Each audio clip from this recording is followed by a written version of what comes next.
مساكم الله بالخير، يا مرحبا ومسهلا بالجميع. مهرجان بركة للفطامين، والذي يأتي بدعم سخي من الشيخ يوسف بن علي بن سلطان البيحسي على أرضية ميدان ساحل الهرم بولاية بركة. هذا الموسم نسخة مغايرة عن النسخ الماضية. النسخة الثالثة تحمل في طياتها الكثير من الجوائز القيمة والفعاليات المتنوعة.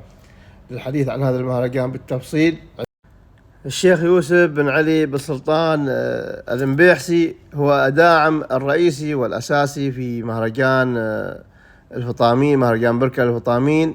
أول شيء مسي عليك بالخير أبو علي. مساك الله بالنور والسرور يا أبو جاسم، مسي عليك وعلى متابعينك الكرام.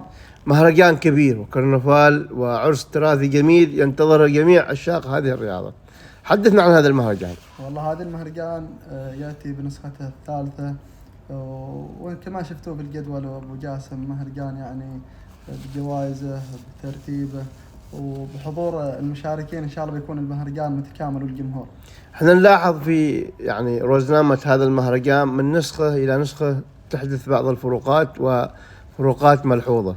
النسخة الأولى كانت جوائز نقدية، تحولنا إلى سيارتين للمفتوح، والإضافة الكبيرة السنة في هذا الموسم نسمعها من عندك. والله هذا الشيء التشجيع يعطينا من الجماهير اللي يحضرون للمهرجان والمشاركات الذي يحضرون فيه ويشوفنا نجاح المهرجان.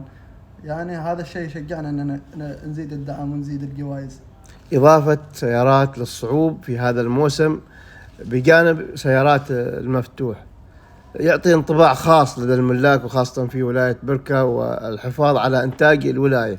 تكلمنا عن هذا الجانب. والله هذه الفكرة أتت يعني كدعم للمنتجين في ولاية بركة، تشجيع الإنتاج من غير سيارة المفتوح لهم، يعني سيارتين للإبكار.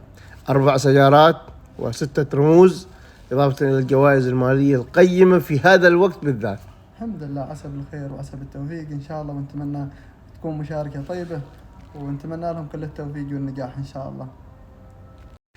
شيخ يوسف، لو تحدثنا عن برنامج هذا المهرجان بالتفصيل. والله المهرجان إن شاء الله ينطلق يوم الجمعة المصادف من تاريخ 23 نعم. 1 سنة 2026. أول يوم إن شاء الله من انطلاقة المهرجان بيكون سيارات الصعود ومركضها للولاية في الفترة الصباحية. الفترة الصباحية. نعم. ومن بعدها الفترة المسائية بيكون ركض العرضة.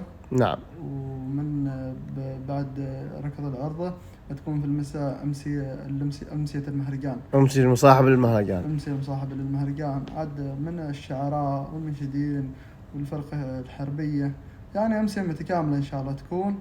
ومن بعدها إن شاء الله احنا شاهدنا الأمسية ما شاء الله العام الماضي حضت على إعجاب الجميع. الحمد لله رب العالمين، يعني بحضورهم وبوصلتهم تكون الأمسية متكاملة إن شاء الله. واليوم الباكر وإن شاء الله يوم تاريخ 24 يوم السبت بيكون ركض المفتوح وسيارات المفتوح. نعم، سيارة المفتوح، إضافة إلى الأشواط النقدية المجزية إن شاء الله بإذن الله.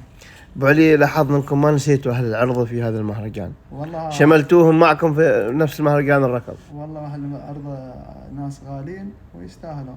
هذا المهرجان مبروك يا أبو علي. الحمد لله. والدليل أحد مخرجات هذا المهرجان هو هذه البندقية اللي أمامنا.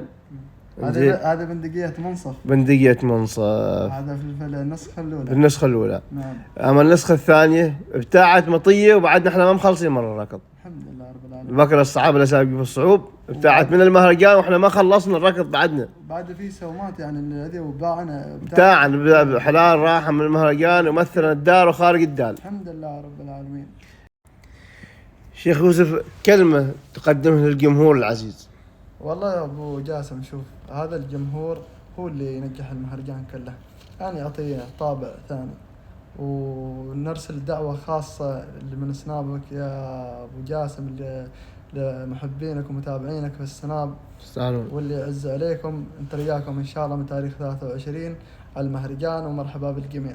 نقول مرحبا ثم مرحبا ثم مرحبا في مهرجان البيحسي.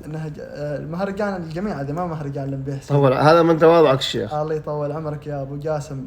شوف، المهرجان ينجح بوصلتهم وحضورهم، وانت ريال الجميع ان شاء الله. بيض الله وجهك، وانت انسان محبوب عند العرب، والعرب تقدرك، الله يطول. واكيد انهم بيوصلون ان شاء الله تعالى. الله يطول عمرك ويعزك يا وكلمتك للمشاركين نقول لهم شدوا الاحزمه. والله المشاركين نتمنى كل حد يكون متنامس في هذا المهرجان. عندنا اخبار كانك مشارك عندهم بعد. والله عسى بالخير. عسى بالخير. لا نتمنى التوفيق ان شاء الله. السنه ان شاء الله بالسنوات القادمه. نتمنى لكم التوفيق يا ابو علي. عسى ان شاء الله. ونقول الله يجزيكم الخير فيما انفقتم، وجعل الله في ميزان حسناتكم انت والوالد العزيز واخوانك الكرام. ونوجه كلمة شكر لكم ولجميع طاقم اللجنة المحلية في هذه الولاية. الله سبحانه وتعالى إن شاء الله حنساعين في هذا المهرجان، وإن شاء الله بتيسر الأمور، ونتمنى يكون مهرجان ناجح. لا بشك إنه ناجح ثم ناجح ثم ناجح ثم ناجح. عسى بالخير. المهرجان اللي يكون وراه قيادة حكيمة مثلكم تأكد 100% إنه ناجح. الله يطول عمركم وتكاتف في اللجنة ويكون مهرجان ناجح. بيض الله وجهك أبو علي، ولنا لقاءات قادمة إن شاء الله. مرحبا وسهلا.